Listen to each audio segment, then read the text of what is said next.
Welcome to the Calgary Sessions. This is episode number 100. I'm your host, Jeff Humphreys. Today's characters, they're not even guests, they're characters. We decided to flip the script on the show a little bit. So what we're doing is I'm sure some people have heard me rattle these names off, Brian and Emma. And so what we're doing right now is the three of us are going to sit and rattle off number 100. So we'll go with ladies first. Name and who you are. My name's Emma, and I have no idea how to identify. Okay, so hold on. So this show, I'm going to cut you off early. Okay. So the show, Emma's been scheming about trying to how to take over this show and put me in a corner, which isn't a good idea. And you can see out of the gate that she has no business trying that with me. So when I ask, and here's the other thing about Emma. So Emma cuts the show. So I'll give everyone some context here. Brian and I have been running together for almost 3 years. Brian helps with all the setup, the lights. He edited this thing from 14 to 40, and now we brought Emma on board, who's now cutting the podcast. So every guest that's been on the show, she's heard this same question out of my mouth for 30 episodes. So when I ask you who you are, I would hope you have a better answer than stumbling. We're 50 episodes though, not 30. So who are you? My name's Emma, and I cut the Calgary Sessions podcast. That's your who? I'm an innately curious person. There it is. I'm very passionate about podcasting. Yeah. Good. So you, sir, name and who you are. My name's Brian Melnick. I've been helping Jeff on the podcast for a number of years now, and who I am the possibility of greatness. I always find that there's a purpose in life, and the actions of who I am today and what I do today is going to create who I will be tomorrow. And that's kind of my life's journey. So you can see the three of us are, the cool thing about this idea of flipping the podcast on its head is actually people get to understand what makes this thing tick. And you can tell by people will be able to tell the way the three of us talk differently, we think differently, we have different motivations, we have different backgrounds. So I think this would be a cool experience, at least for the three of us, to hang out for a duration of time to actually just listen to each other. This environment, when I usually have guests one-on-one, they're it's such a weird atmosphere to talk about yourself. So this will be a twist for me to challenge me to actually have two conversations on the go. And it's also going to be a twist for you guys to actually be in front of the camera on this show specifically. Emma has her own podcast, so she has some FaceTime. Brian hasn't, so this will be a cool experience for the three of us. So no rules. Okay. Any questions are on the table. Is this one of those Ricky Bobby moments? If I forget what to do with my hands and I start creeping up, just let me know, okay? Dude, I cannot control you. I figured that out a long time ago. So you have to manage yourself on this one. I have a few ideas of where this is going to go. But the first question I want to ask, and I'm always going to go to her first, no disrespect. But he's been here longer. I know, but it's just I'm going to go, my brain is left-right. So I'm going to go left-right. So what I want to know, I want to give people some more context into your world. So I would love for them to understand how you ended up here specifically. Yeah. If I go on too long, just let me know. But I have been interested in podcasting for a while, and I had gotten my first paid role in podcasting, and it resulted in me moving to the States, which that season of my life just really, what's the word I'm struggling to articulate? Jumbled up my life, but not necessarily in a bad way, but I was in a really confused, I feel season of my life when I moved back to Calgary from there. And I remember I was scrolling on Instagram one day, and Jeff Humphreys popped up on my Explore feed, and I realized you were from Calgary and you were creating this high-level podcast. And I thought to myself, I haven't seen anyone doing this in Calgary. And because I had exposure to a high-level set previously, I knew what microphones you're using. And like I said, I think I had more awareness on that this was something different than what I had seen before. So I sent you a message on Instagram, asked you to go for coffee, and you said no, that you only go for beer. I love putting that in. but here's the funny thing. It's so consistent. Yeah. And I'm like, that's now that I know you, I'm like, yeah, it makes sense. Yeah. So anyways, you tell me that you couldn't get a word in edgewise when we met. I was just drilling you with questions, unsurprisingly. And after that, you invited me to come check out the set you guys were recording. Yeah, because you were like, I'll cut you off here. When we were first talking, you were like a gear junkie. You know, your brain was like, you want to understand the how and the kind of the tools and like if there was tricks or what the process was. So you're very like gear driven. So the idea was to invite you on set to kind of see what's going on. Well, I think I'm noticing is I'm just trying to learn as much about podcasting as I can. And maybe in that season, I was really into equipment. I feel like it comes and goes, right? You guys have seen, I go through different like seasons, I guess, in podcasting. Yep. And so, and then I think it was like the next day or something, you called me and you asked if I wanted to work with you and help you edit the podcast, I think it was. Yep. And then I moved to the UK like a month later. So it's great to hang out with you guys in person. Yeah, the timing to do this is perfect, obviously. Thank you. Your turn. So when I say your turn, you know, your journey to this spot is different. So wind it back and explain how you ended up sitting here right now. As in how we met? Yeah, sure. Let's go there. Yeah. I don't know, it was COVID, and I was just finishing up a degree, and Jeff had, digital guy, he was hashtagging, and one of my hashtags that was saved in Instagram at that time was entrepreneurship.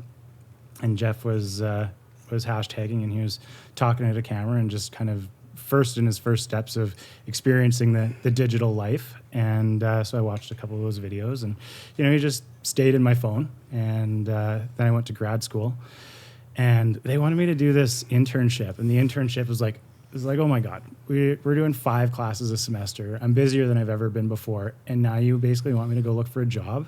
And my brain short circuits. I'm like, not a chance, that's not happening. So I came up with an entrepreneurship project, and I told my professors that I was going to go find clients and I was going to service clients. And they're like, well, you can't do that. That's never been done before. I'm like, well, why can't we? Like, I actually already have clients that I can service. And so then they're like, okay, well, you need to have a mentor. And I was like, okay, fine. And then at that time, I'd seen Jeff's podcast. And so I messaged him on LinkedIn. I was like, hey, man, what's going on? I was like, not too much. Do you want to chat? And he was like, yeah. So then we were FaceTiming or something like that. And he's sitting there, and I'm kind of doing this long spiel, and he just stares me dead in the eyes. He's like, what do you want? Because I was beating around the bush to get to the why of the conversation. And he's just like, what do you want? I'm like, I want you to be my mentor. And he's like, done. And then, we went for a bike ride. Actually, we went for a bike ride down to the brewery, which big shout out to our boys down at Tail Gunner Brewing. Yep. We went down there, and they were doing construction, and, we drank beer out of the Bright tank, and I was like, man, I've made it. This is the best that it could ever be right now. And he's quizzing me on the way down about my digital skills and my photography and stuff. And 2 weeks later, he had me in front of Pickleball Cannon filming a commercial. And that was it. And I was like, he trusts me? Like, how does he know I'm not going to screw this up? And so literally our pathway is we met on the internet, we vibed. Turns out we live 2 blocks away from each other. And most of our meetings are I just come knock on your door and it's like, hey, Jeff. And you're like, hey, Brian, what's going on? And that was it. Yep. So the cool thing about both those stories, the reason I wanted you guys to tell them is just because it's such a, I talk a lot about like creating inbound traffic. You speak and explain who you are and what you're passionate about, and it starts creating opportunities. So this is like the reason we're all 3 of us in a room is because of that, right? It's such a, it might seem just normal for us to operate like that, but for so many people, it's just so confusing on how it actually works. And the cool thing about this scenario right here is the 3 of us can like really jam because we're all aligned. And that's what makes this thing work really well. And that's why the show became a weekly, and now we're cranking at 100 episodes. So it's the alignment is the reason I feel it's not easy to do this, but it seems fairly seamless. I don't know what you guys think about the process and how it's been. For the it kind of hit home just the other day when we had a party, our inaugural party, our first party, community party. I was hanging out with your mom, and she just so proud of you. And she's talking about you, and she goes, man, Jeff always talks about you. I'm like, Jeff talks about me? She's like, yeah, like you guys are such a good team. You work so well together. And multiple people came and talked to me about our team. Yep. The team that we have, like how we relate with each other, what we do with each other, and how the teamwork makes the dream work, right? Yep. And it's seamless. Yep. Yeah. It's rare too. And I think, you know, if I'm the elder statesman in this group, I definitely understand that it's rare. And then you two are just like, you know, Emma specifically, you're figuring it out at a much younger age, which is really cool. Mm-hmm. I feel like something about it too is we're all choosing to be here. And I think that's like another game changer is one, like we said, we have these, we're very different, but there's something about us that I feel like we have a vibe, right? Like I hung out with you today just because I wanted to, I didn't need to. But I think a huge part of it is like we are choosing to be here, right? And in a creative kind of space and more like freelance kind of stuff. Yeah, I don't know. I just think about if I had like a corporate job, I wouldn't really have that opportunity sometimes. Yeah. The idea around the podcast, it's interesting for me because I came at it from an approach of like I need to create content online when I started my business. I need to like build a brand, have a voice in a space. Obviously, you see what it turns into. You two characters are a part of my world now. So that was my kind of podcasting. It was more of the, it was like the tool to get the content out the door. So it could have been just like a short form video piece, or it could have been a different style of content, but I chose a podcast. So that was kind of my entry into the world. I didn't know what it was going to turn into. I didn't know we could throw parties and have like an amazing atmosphere just because it's a bunch of like-minded people. But I didn't see any of that. Your perspective is different. You know, the podcast world to you is kind of your everything. You've kind of latched onto it from a younger spot, and it's kind of your driver. So what is it actually like? What's your why behind the passion behind podcasting? To me, podcasting is connection, and I think that's why I love the medium. I feel as though it's also a way to have deeper conversations. Did you want to say something, Brian? No? Okay. Just with the social media nowadays, everything's so short form, and so I really love to have a longer form piece of content. And it also, as someone who I didn't have many people around me growing up and things like that, I didn't have many friends. I feel like podcasting was a way for me to get access to different perspectives. And so I know the impact that had on my life. And so it's been really cool to now extend that and work on other podcasts and create other connection. And so you get the connection between the host and the guest or guests. But at the same time, we've seen like with your community event, it creates waves of once you connect with these people on a podcast, you're connecting on such a deep level that I feel like the relationships are so much stronger than if you were to do any other kind of collaboration. If that makes sense. Yep. Yeah. And your driver behind it all, obviously the name of your show, and your spirit. How do you? I see where you're going. How do you? What is it? What is it that drives you? I am just innately curious about people. And I think my curiosity is a way to connect with other people, right? Asking about them and finding a way to find similar ground, I guess. This one's interesting for you. You know, like I have no idea. So this would be you kind of got brought into a world and help, you know, from your, so this is me what I'm thinking about and how you fit in all this. But when you came into the world, you helped me make it look better, do better production, and increase output. So we scaled this thing to a weekly show, right? So you were very like manual with it. What I have no idea is actually what you think about this kind of platform and if you value it or how you value it. Of course I value it. Do you have a direct question? The direct question is kind of like, how do you view the podcast space? Like, where does it fit in your, like Emma, it's a straight up passion. Yeah. For me, it was my move because I had a reason to come into that industry. You just came into it. I just like pulled you into it. Now here you are. So your perspective is different. So your why you're in the industry is different. I'm addicted to learning. I consume knowledge across like all platforms. Everything has like a different way for me. Like academic articles have a certain gain of knowledge for me. TV shows sometimes, podcasts have a very auditory thing. You know, I consume a lot of audiobooks now. I listen to audiobooks all the time. I usually have 3 or 4 audiobooks going at a time. When I get tired of one, I switch to the next one, depending on what the vibe is. When I'm driving, I love my brain to be active. It keeps me sort of engaged with the road, that sort of thing. Yep.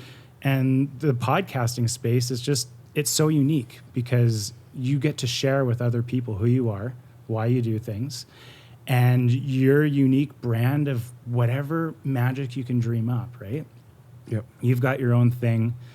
You know, Peter Terzakian has his own thing. Joe Rogan has his own thing. And you don't have to like it all, but, you know, everybody has something unique to offer. And the podcast space is really interesting because, you know, like we always talk about this, if you start videoing it with cameras and everything, then suddenly you can start throwing that on social media and you can build thought leadership. You can build a piece of work that people will look at. And we know that media is changing.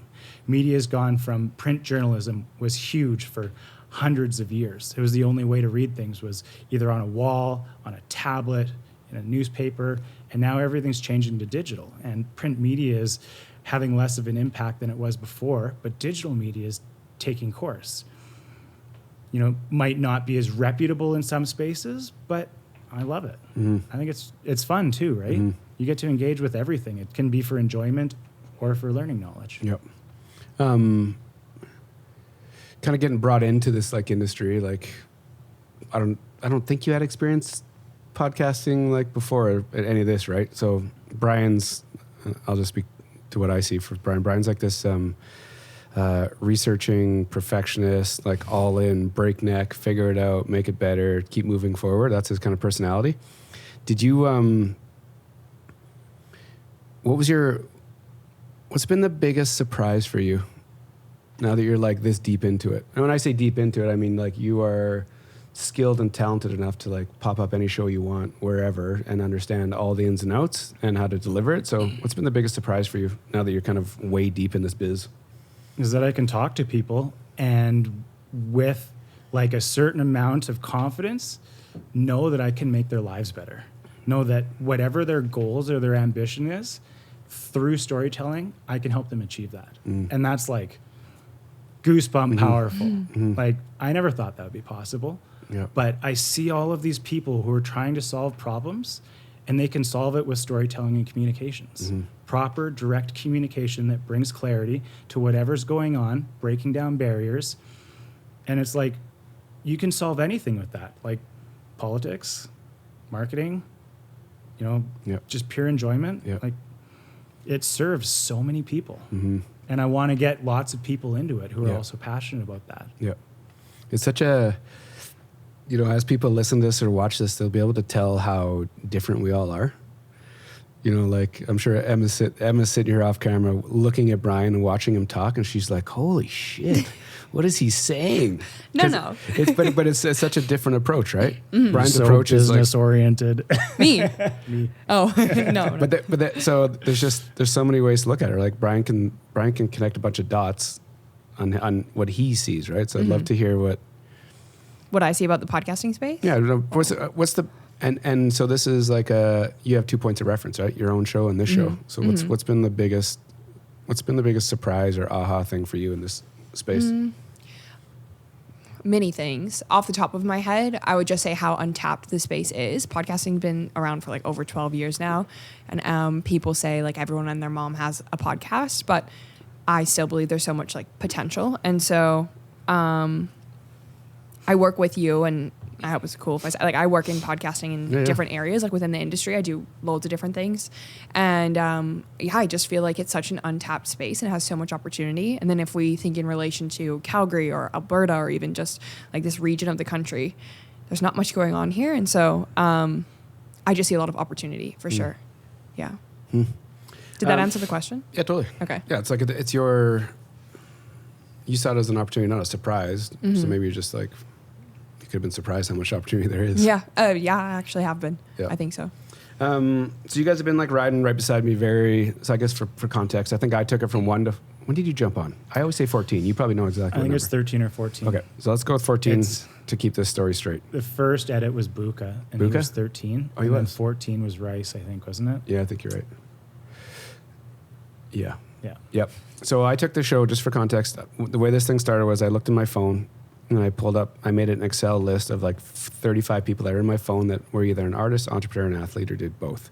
And so the way this thing works is show up on Monday, set up the studio, shoot two episodes, tear it down, post-production, post the show, do it again the next Monday, blah, blah, blah. That's what I did from 1 to 14. And I started releasing these things like sporadically every 3 weeks. Like it was a cluster. I didn't have the cadence. I didn't really understand how important it was. So I took it to 14. You show up at 14, take it to what? Maggie was your last one. Maggie Hall. Yeah. What number was that? We did that. That was when I went to your house. I want to say she's like 46. I don't know. I was stoked because I made her look incredible. It was a good episode. It was right when we changed the cameras, and my whole goal was just make everyone look so good. Yeah. And so the first one was Maggie Hall. That was the one that actually we switched to yours. Graham was the first one. Oh, yeah, he was the one before that? Yeah. And then Maggie was like, I was just tweaking everything every time. It's like, let's tweak this. Let's see what we can do with this. And that looks so good. Mm-hmm. That's you every time still. Yeah. It's always a deep, playground. that's still you. Jeff's always like, well, do you just want to lock these settings in? I'm like, why? Why would I do that? That's a frightening experience for me, right? Because I don't understand it all. So the idea of just like, I can go off the cuff with a lot of things, but that's why it's like, can we lock these in? And you're like, well, I got this. And it's just this like evolution that keeps moving forward. So the idea of scaling this thing, so 14 to 46 is Brian, and then making it look good. And then that's when it becomes a weekly show. That was the pivot for me to understand that I couldn't go dark for like 4 months and then just release a show. There was no consistency. There was no... that was that first summer. Yeah, totally. And then the thing my big takeaway was just not talking to people for a duration of time. That was like the reason I thought I needed help to get to a weekly. Just because you go dark for that long and you don't talk to people, everything kind of gets closed in. Like you can't, without being able to meet people over and over on like a consistent basis, creates a bunch of opportunities, right? It allows us to throw a party and have a bunch of spectacular people coming because it's this consistent drive, which obviously can't do it by myself. So having you two running with me now for a long amount of time is the reason we're at 100 in a relatively short amount of time. You have more experience. How many are you at? Ish. 80 something. Okay. But I haven't recorded to the consistency piece. I haven't recorded since probably last year. Yeah, and it's like it's this. It takes a lot of work. Yeah. A lot of energy. Yeah. I feel like the more you learn as well, the more work it takes. It doesn't get shorter and quicker. Some parts do, but then you learn more and it adds another layer. Yep. Yeah. What I'm wiggling towards is just this true team atmosphere. Yeah. Brian and I grew up in sport. I'm not sure. Too. Yeah. So there's this thing, like you can only do so much. Mm-hmm. So to have teammates actually pushing this thing forward is the reason why we're all sitting here today. Mm-hmm. Well, I want to butt in there because I don't know about you, Brian, but I always feel it's never about you. So I just want to acknowledge that, like, I appreciate that. You always call me and Brian out, and Madison when she's working with us as well. And I always feel very appreciated, which I think a lot of people that have podcasts, you think they run it all themselves, and you're very transparent about that. Yeah. So as a team member, I really appreciate that. Yeah, and that's why this is like a natural idea to pull this off. Mm-hmm. The cliche question, I guess, is like favorite guest. I'm curious to see where where your head goes, or even so. If somebody asked me that, I wouldn't answer it. Mm-hmm. But I think maybe the question right beside it, or the new question, is what's been the most inspiring or educational topic or conversation that you've heard? Do you have one? Oh, yeah. I'll go for it. Easy, it's Graham. I just thought... So, first name, last name, so everyone knows. I can't remember his last name. Edge. Graham Edge, sorry. On the spot. We'll cut that out. There's no editing. No edit. Sorry, Graham. Graham, he's Who was it? he was an inspiring guy. I know. It was a story about quitting drinking. Yep. And just woke up and quit drinking. And he goes, you know what? I don't want to do this anymore. And, you know, he's the kind of guy he sets a goal, comes up with something, and he just does it. Yep. Whether it's with his business, where he goes way out on a limb and just makes these, you know, crazy plays. Yep. And they pan out because, you know, he has grit and determination. I just thought that, you know, there was something about this guy. Yeah. And the first time I met him, I was like, wow, he's so nice. And he engages with you. And when you're talking to him, I was like, you know, he's the biggest guy in energy to me. And he just looks at me and he's fully engaged. Yep. He's not looking at his phone. He's not, you know, twitching, being like, I got to get out of this conversation. He's there, he's present, and he cares. Yeah. And everybody I know who talks about him feels the same way. And they're like, wow, just, he holds space for people, much in the same way you hold space for people. What's interesting is that there's, you know, the way you looked up to him, you know, like we have these people, some of these people that come through the show, they're players in their space, right? And we have these ideas of what they might be like. And then all of a sudden, as we start meeting them and hearing them and listening to them, they're just like normal people. You know what I mean? That just... Everybody's a human. Yeah. Everyone has a story. Yeah. And you get to capture those stories. Yeah. You get to pull them out. And it's like, and Graham was I can still, you and I have this thing that we know there's just some amazing characters that come through here. And I remember that one vividly. Like it's just an energy and just kind of thinks differently. Yeah. And just, he's like you said, he's very thoughtful, right? People that talk and listen and look at your eyes, like it's just a different experience. You, Miss? I think a lot of guests usually surprise me. Maybe if I know a bit about them and I go into the edit, I'm like, okay, I feel like I know how this will go, and people usually surprise me. Again, like it's hard to pick an answer, but when you usually ask me that, mine's like a moment that kind of comes up or a topic, and it's imposter syndrome. And I think of Russell Broom. I think I've talked to you about this loads. Yep. Because imposter syndrome is something I navigate through a lot. So just hearing about his experience in it, and you even talked about your experience in it as well in that episode, I just really resonated with it. But I will say it is funny sometimes. I genuinely, without sounding cliche, like I do take something from every episode. Yep. And I find that sometimes the episodes are in theme with things I'm going through in my life. So that would be the first thing that comes to mind. But there's loads of, I think of moments rather than people, right? Yeah. That I connect with. I got to ask you a question though. Yeah, you go. What about Julie Jacobs? Like how incredible was she? Lisa Jacobs. Oh, I'm screwing everything up. So this is the fun piece, right? There's just so many people. You get it all mixed up into one. And it's also our different perspectives of these guests, right? Yeah. Like I'm locked in on this person for a duration of time, and so then it's seared in my brain. You guys are moving very quickly behind the scenes, and it's just this momentum, right? That's the reason it's a weekly, because there's so much work happening behind the scenes. Me, I'm just like, it's just different, right? So I can see things I can see the person sitting right there as soon as you say it, and it's just it's a different experience. What about her? Lisa, badass bass player. Wasn't she just spectacular? Yeah.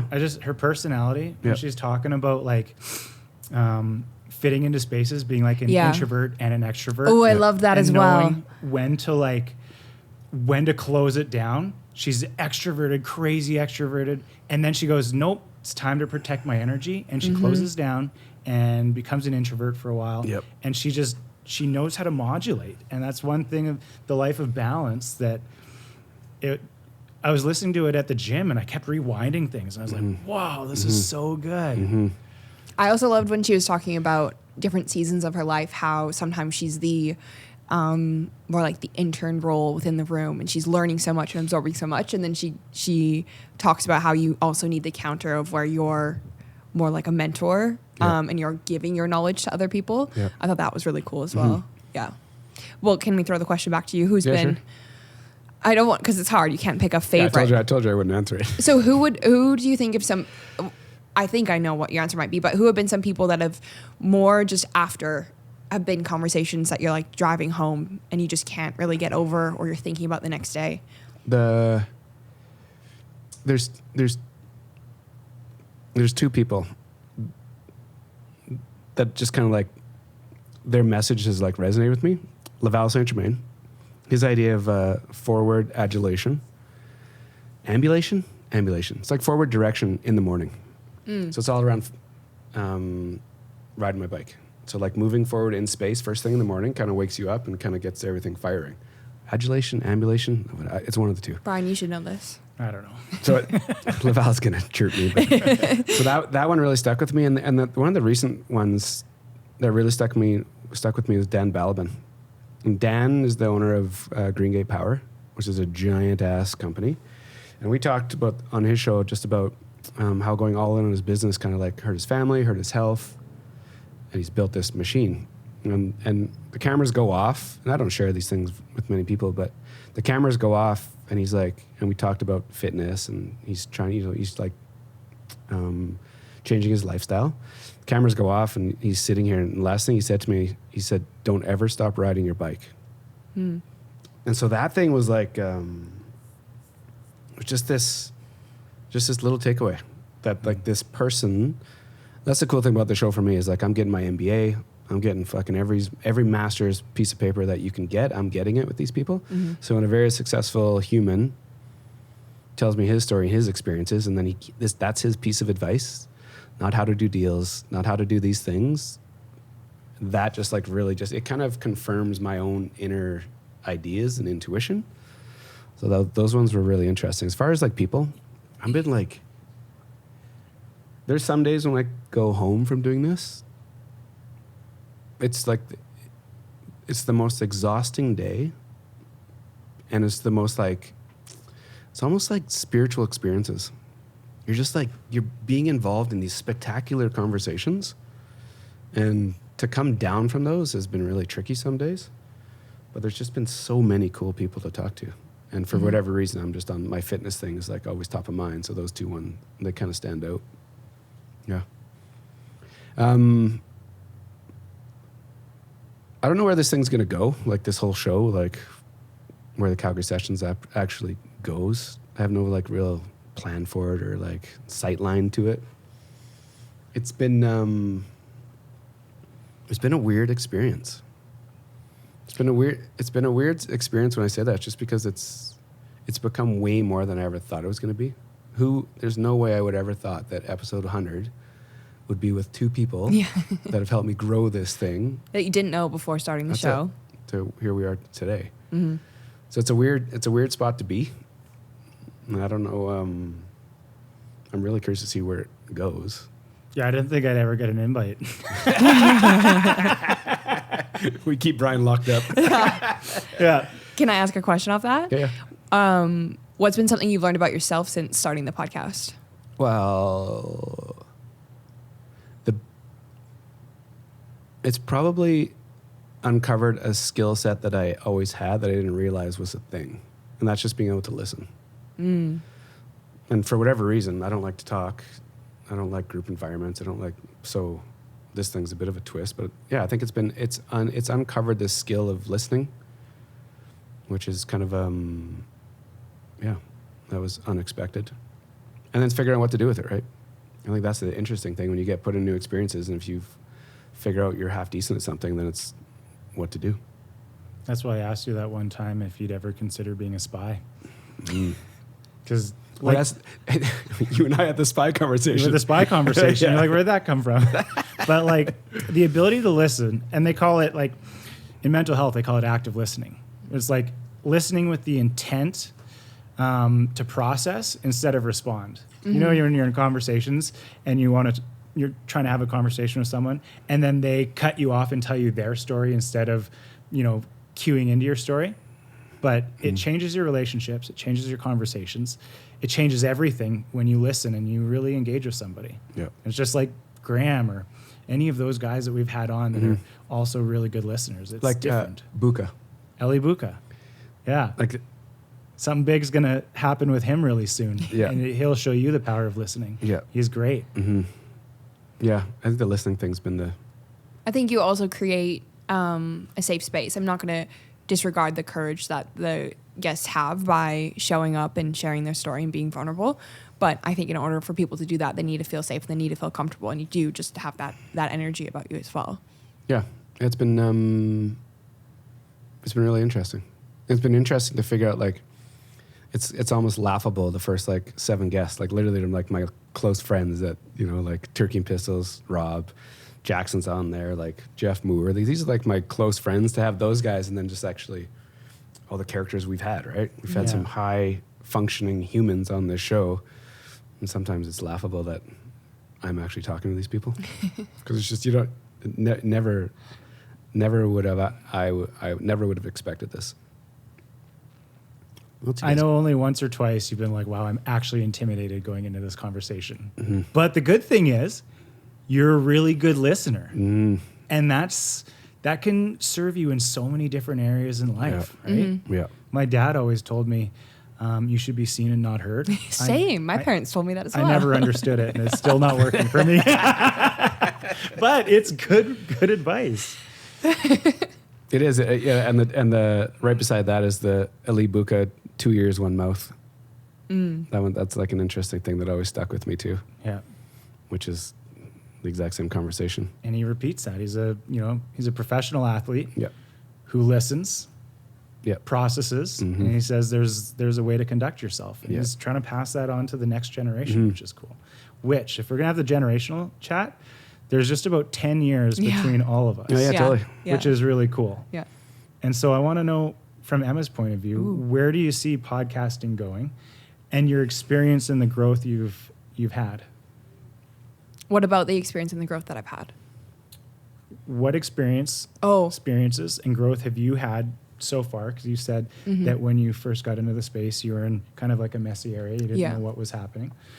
And so where do you think you're going now?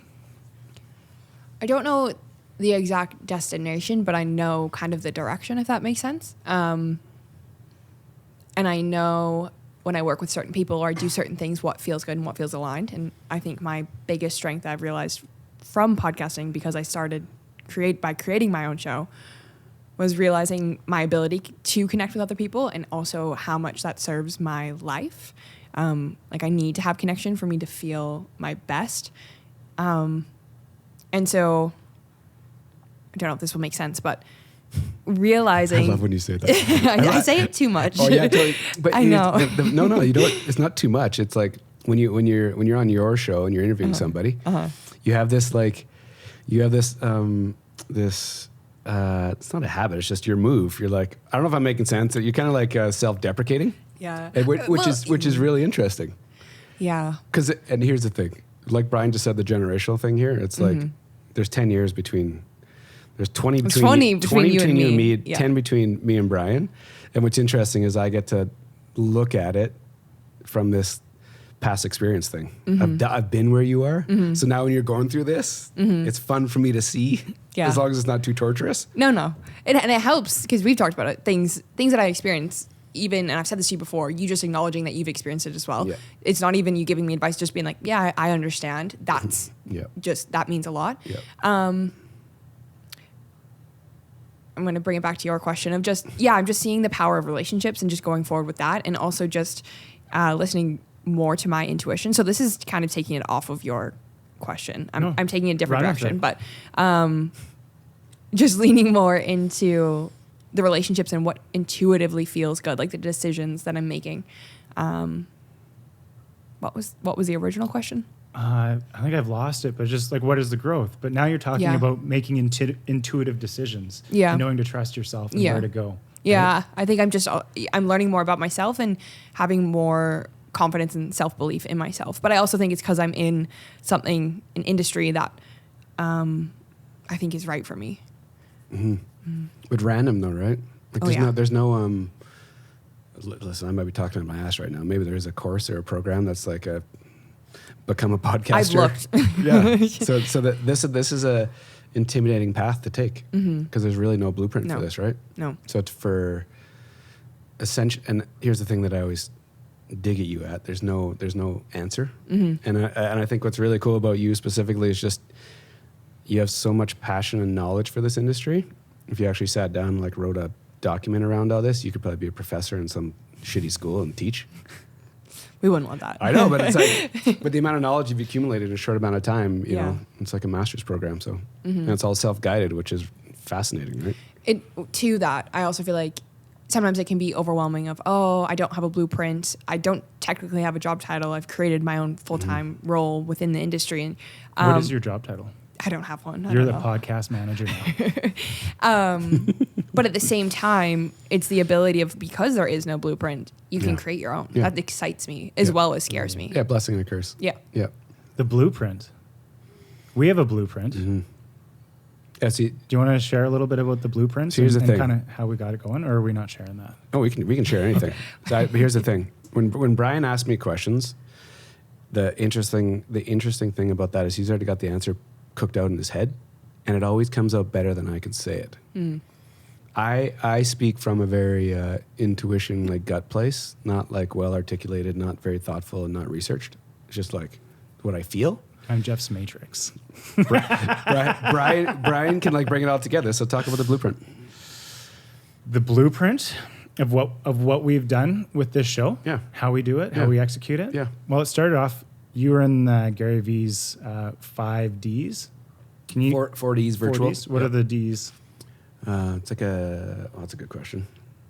Digital. I think it's called the Digital Deep Dive Discovery. Right. Digital Deep Dive Discovery program. Yep. And so basically the idea is create content, chop it up into micro pieces, and deliver it timely so that you can stay top of mind with people. Yep. And the idea, the podcast world, most podcasts, as we know, are just audio.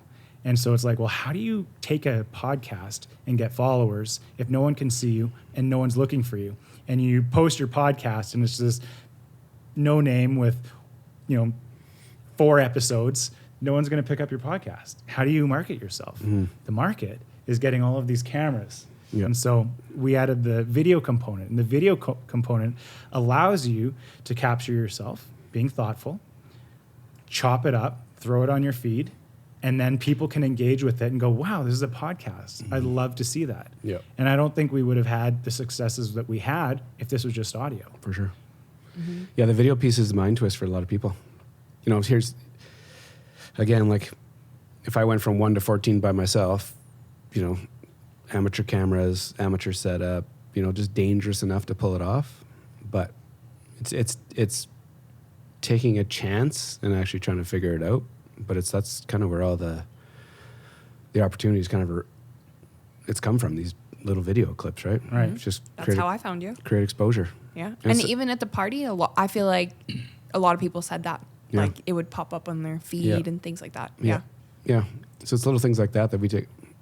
I might take the blueprint for granted because it's just how I operate and what I believe. But it's fascinating, the conversations you and I get into with other business owners. Yeah. And we explain this and we're like, wow, I've never thought of that. Yeah. And the three of us are like, well, what's the only way to do it? So it has been interesting to kind of get into those conversations. Everybody has all these things that they want to say, that they want to get across, but they don't know how to say it. And if that stuff gets thrown into web copy, it's like, it's really hard to have certain conversations on web copy because it's just inappropriate to put on your website. It doesn't really land well. Usually website copy is just super short and simple. Yep. But this is how you build thought leadership. This is how you show people who you are, what you believe in, why you're passionate about the space. Because you want people to get to know you because you are your best asset. Yep. And nobody can take the brand away from you that you create unless you do something really stupid, of course. And then having a big brand's really tough. Yeah. But the intent is to be authentic. Yeah. And you can do that, I feel like, with a longer form. If it's just, I've tried myself even, or I've been in rooms where people are trying, okay, today we're shooting, we're getting these shots, I'm answering these questions, and it's just not as natural, which means it's not as authentic, which means people are not going to connect with it as much. Whereas I feel like if you have an hour, you have an hour, you can kind of slowly get into things, you're going to feel more comfortable, and then that's when those moments of like magic, which is what we cut and we post online, those are able to organically come up, right? Yeah, it's been, it's cool to prove it out. It's cool to have this like idea, this blueprint, and actually just execute it and then see what happens. Like that's been it's kind of fun to do that, and then just people can watch to see what happens versus telling people how to do it. Yeah. Like that's powerful. But it also kind of comes from your pillars too, right? When you did a little deep dive into personal discovery, you came up with, was it transformative, Yep. community, and what was your third? Curiosity? It's definitely yours. Yeah, that's yours. I can't remember. Honesty? I don't know, something. Can't remember. Might have been authenticity, Yep. something like that. Yep. You know, and when you live your life in that sort of way, like, you know, I talk about it in living a narrative lifestyle. I live my life narratively. I always play all these scenarios out in my mind. You know, my girlfriend comes in the room, I'm talking to myself because I'm playing out conversations, how they're going to go. And I will have the same conversation with myself like 10 times. Like, I am crazy. But I live a narrative lifestyle. And how I do it with sports or family or personal relationships. There's a story within everything. Yeah. And with a podcast, you get to live that narrative lifestyle. Yeah. Everyone has a story. Not everyone knows how to key into it and tell that story. It's interesting you bring that up. You know, one of the recent guests was was talking about that exact thing, just sharing stories. And for whatever reason, this format is such a unique experience. It's like there's an environment to actually tell your story. I've never been put in that spot to actually like lay it all out there. So it kind of makes sense that it's like a intimidating process. And no, it's not happening. Smirky. I was going to say, we've tried. But it's, the environment is very unique. Yeah. Yeah. Perfect example of that is Mike Commodore. That guy can tell a story and have you just rolling in stitches with how funny he is. Yeah. Like, you know, sitting around in the hockey dressing room, you know, it goes around and everyone's like, oh, I got this story. I cannot wait to tell the story. Then, it'll land or it won't. But, some guys have just developed really good storytelling abilities. And that guy is hilarious. Gifted. Yeah. Yeah. With the voice for radio, too. Yeah. He does have a good voice, really good voice. Just a boomer. Yeah. What else you been thinking? I know your mind's been wheeling for a while, so... Well, I did want you to touch on like why you started the podcast, so we went there, Yep. and I feel like you've sprinkled that in. If people listen to the podcast regularly, they know why. Mine's gonna take us off topic. But you think there's a topic right now? Well, I don't know if you're gonna like it, so we can pivot if you don't want to. But the look in his He'll face. shut you down if it's not good. I'm fairly confident. Okay. Mine's just and this is the thing this is what I mean is we might have to unpack this in a different episode. But you always ask people to go back to like when it all started. So I'm curious for you, when's that moment things kind of started for you? For like this idea? No, just you always say that's what I mean. That's what I mean. We're like almost an hour into this. We don't have 2 more hours for this. I guess. The idea for me for this show specifically, though, it goes back to watching Gary Vee build out his kind of blueprint, going back to like 2007. What happened then? Just listening to him and watching his approach to how he like built out his businesses and just built a brand. So that's like, I've been sitting on this podcast idea probably for Did you watch Wine Library TV? I watched the originals. Once I got onto them and I did my research, figured out what was going on. I watched them as they were coming out. No way. Yeah. Like No way. I didn't know you were a Gary Vee. Because, no, I liked Gary Vaynerchuk. I like Gary Vee. Yeah. And like, he was just this brash kid from, where is he from? Like New York or something? I think so. Loves the New York Jets. Yeah.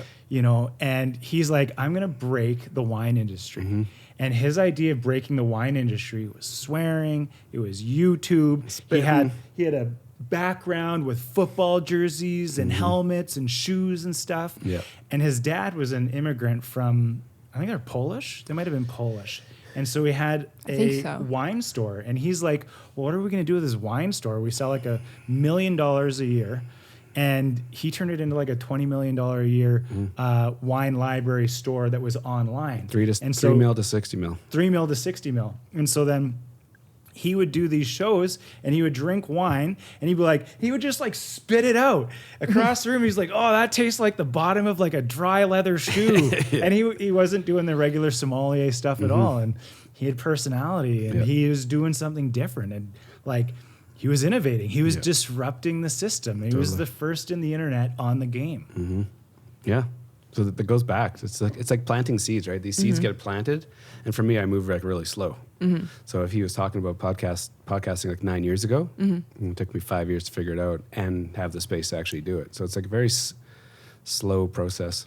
So what was the catalyst? What was the moment of like thinking about it, sitting on it, to the day you're like, okay, I'm pulling the trigger, and you bought the SM7Bs? Like, what was that day? So I think what's interesting for me is my DJ background. So when I first started DJing, my move was I was moving home, so I had no rent. So I went out and bought the best turntables that money could buy. Not the best mixer, but an expensive mixer. The best headphones, the best needles, and spent like $700 on records. Didn't understand any of it. Didn't understand the tools, how to make it all work. But I knew, like, I had an idea and I could see it, and I just bought all the gear that I knew that I was going to need. So the same idea for all this nonsense, right? I had the idea. I literally had the idea. I started talking about this in September of 2019. 19? Yeah, because you launched it in 2020. 2020. Yeah, so I sat on it for like a year. So I just had the idea, and I could actually see it all. I could see cameras, I could see lights, and then just slowly built it out. One day, like, what was the day was I started my business, and I knew I needed to create a brand. Okay. That was it. Tell me about your first brand. First brand? First brand. What do you mean? CalgarySoul.com. Oh, this DJ thing. So the interesting, Calgary Soul started in 2003. And the idea then was to build an online community before Facebook, for all the different platforms, and build an online community for other DJs in Calgary that I was kind of aligned with, and to allow me to have a space to share my love for music. So to actually have a place where I could post mixes. I wasn't like a regular DJ anywhere. So the idea was to create an online space, build a community around it, and build a brand. When I say those three things out loud, it's the exact same thing as this show, right? Build something online, build a community, and build a brand. So I'd proved it out in 2003. In 2020, when this thing launched, it didn't feel like such a stretch because I'd done it once. I didn't understand what was happening in 2003, what I was learning. But then fast forward, 17 years, and all those things I learned, all of a sudden I'm like, oh, this feels natural. I can make this move. I can invest in all this gear because I've done it once. So it's just like this random experience. A DJ in nightclubs has allowed me to pull this off 17 years later. So it's just it makes sense when you start looking back at it. But in the time, this is for you specifically, when you're doing something very creative, sometimes you don't understand why you're doing it. And sometimes you're going broke, and sometimes your friends are doing other things that feels like they're moving forward quicker. But when you get to a certain point and you can start putting all these pieces together from your different experiences, you're so much further ahead. So yeah, Calgary Soul. What's cool about that, though, is it still lives on. Yep. And what happened to the party? Oh, James? Yeah, he showed me. Tell the story. So James, what's his last name? Costello. James Costello. He's one of Jeff's oldest friends. And he says, oh, man, I talk to Jeff all the time. But you want to know the funny thing is? I've only seen him like 3 times in the last 10 years, but we text all the time. And so we have this connection. And just recently he's come back into your life, and you've seen him a couple times in the last couple of weeks and remade the connection. Yep. And he said that he was kidding about your hosting. He's like, yeah, it always drops out on me. I'll be listening to something that drops out. I still have this website from 2003. Yeah. So you put all of the music onto a thumb drive and you gave it to him and said, there you go. Now you don't have to listen to it off the internet anymore. I get it. Okay. Yeah. Which is cool, though, because, you did this in 2003, but guys you knew from the scene back in the day are still listening to your music, which is widely available. Totally. And it's interesting, too, because this stuff's going to live on YouTube for whatever it forever means, right? Yeah, on Spotify. So it's like this, it's creating a legacy piece without thinking about creating a legacy piece. You're doing something that you're passionate about. You're being creative in a space and following a passion, and then it turns into this legacy play. And I think if you come at it from that perspective, creativity and passion, then it's always like this it's coming from a trusted spot. You know, you're not coming at it from an ulterior motive, which I think is important, especially in this day and age. And you're also like you're creating also a new perspective on Calgary, and you're shedding light onto areas of the city and individuals in the city that people might not really know about, but are making massive change in their own area, right? So we can keep those stories as well, right? Do you guys feel that, by the way? Like, do you guys feel like I have these pretty intense moments with these people? Just the nature of the show, right? I get like, someone's got to get this thing going. Do you feel, because you guys are such big pieces of the show, do you feel that you're helping tell Calgary stories? Do you have this, like, how do you guys feel about this? Am I going first? Whatever you want. Well, I said to you, I currently live in the UK, and I said this to you guys the other day. Me and Jeff are very opposite in that Jeff will never leave Calgary and loves Calgary, and as a joke, I say I'm always trying to run away from Calgary, although I'm originally from here. And something that always hits me hard is the podcast and the guests and you asking that final question. And I just have that personal connection hearing their answers, and it's really helped me kind of, I think, work through why I'm trying to want to run away from Calgary and kind of sit in that further. So yeah. And then I think the community event really helped me with that as well too. Being really excited to meet these people in real life and thinking, wow, these are really inspiring individuals that I admire and I resonate with, that live in the communities that I've grown up in and where my family lives and where my friends are. So it's been really an interesting experience for me. What about you, Brian? For me, it just always comes back to brand. Like, we have a different conception of brand than most marketing agencies or anybody else. Like, it's not a physical thing. Brands aren't physical, bricks, mortar, logos. Brands are your reputation. Brand is who you are. And our wonderful tapestry of humans that we've had on the show are Calgary's brand, right? We're highlighting the highs, the lows, the strange, the unique, the talented, the creative, the entrepreneurial. This is Calgary, right? The Calgary Sessions. We're just purely based, highly focused on Calgarians, and that's very unique. We don't stray out of that very often. And yeah, it's kind of cool because, like, I look at Calgary Economic Development and they have their idea of how to brand Calgary, and much of it has to do with, you know, who's in the city and what businesses are operating here, and the businesses that operate here are our brand as well, because it's how we represent ourselves through an economic structure.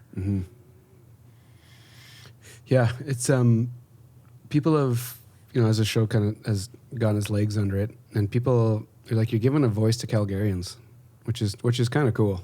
It's something that I wouldn't have, wasn't on the like roadmap blueprint of what actually could happen with this thing. So that one's kind of caught me off guard, the voice piece.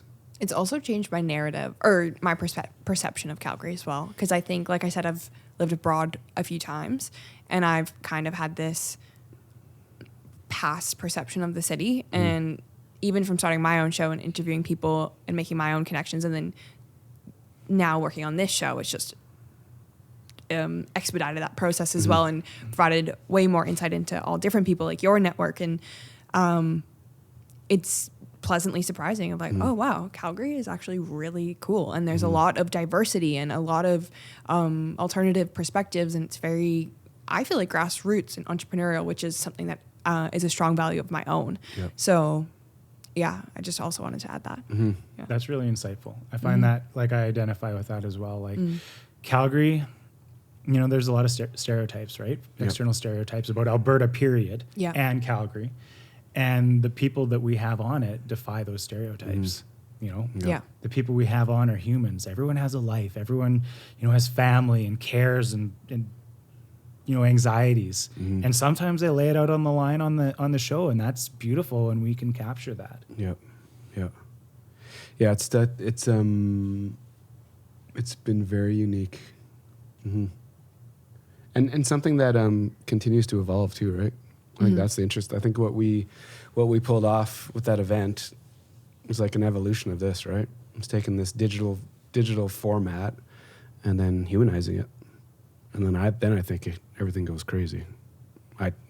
Whatever crazy means, I think it's like the evolution of this. We're hitting all our keywords: humanizing, transparency, transition, disruption, storytelling. The crazy thing is, though, I think it's once you start like sharing your story and like getting your message out there, they're not like words. It's just your vocabulary. It's just how it is. Yeah, and it's kind of actually what makes you tick, I think. And I think that the hesitation to actually tell people what you believe in, I think these podcasts can actually allow people to say it and then live it. And then they're not looking for their moments of where to like slide this in. They're just talking about it. And it's very authentic, which I think that's been the cool thing about the show is, and, talking to you, to Brian, about just like what makes me tick specifically. Brian can like back it up with like real words. I'm like, oh yeah, that's what I think. I just didn't know how to fucking say it. But it's like a purpose and a drive. And so cutting back to kind of the start of the show, you were like, well, I don't know what it's going to be. I don't know if it needs to be anything or if we have to go anywhere. But I think like the purpose is to, just keep doing what we're doing, right? Because I think what we're doing is possibly helping people. Some people identify with people on the show. Maybe there's great connections that were met at that party. And I don't know, it's organic, right? Yep. It needs to live, it needs to grow, and who knows what it could be. Mm-hmm. Yeah. Yeah, it's been...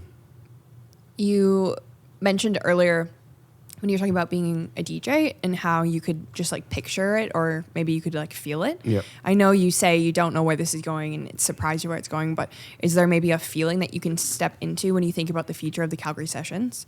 It doesn't have to be like you asked me, or I think Brian asked me, like, where are you going? It's like, I don't know exactly where I'm going, but I know what it feels like. And there's elements to it that I could articulate, but is there a piece to it? And maybe it already exists and you just want that to continue forward with the Calgary Sessions. I think it's, I think there's no reason for it to end. I think there's this like, part of the work behind this show is actually like lining up people to get on the show. Yeah.